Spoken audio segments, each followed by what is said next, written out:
Ako si Tristan. Wow.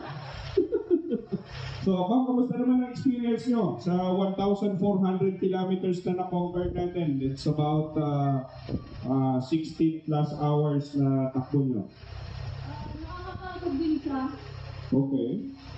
Well, hindi ko naman hindi ko first time sa mataas na kilometers. Pero, ngayon lang ako nakatapos na kaya masaya ako. Okay, congratulations kayo, ma'am. Previously ba, ma'am, sumali na kayo ng Ironman? First time pa lang. Wow. So, at least yung naging experience nyo sa Ironman is worth it ba? Worth it sir. Makikita ba namin kayo sa susunod na Ironman? Yes naman po. Okay, baka lang kami ang hindi nyo makita sa susunod na Ironman. Nagpapabilis yung yung bilik patay. Sige. I-close up natin. Kasi masyadong makita. Malayo na yan.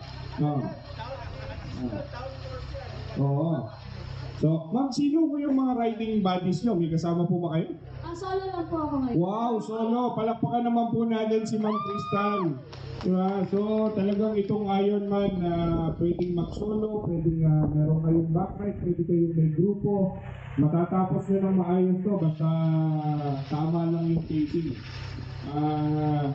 Okay, so pagkatapos nyo po dito, ikot lang po kayo dun sa area na yon, papunta dun sa kabilang tent sa likod.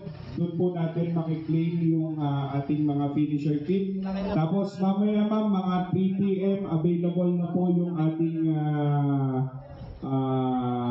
tinihanda para sa lahat ng mga riders natin. Medyo napaaga lang kayo nagdating, kaya hindi pa po tayo nakakasaing.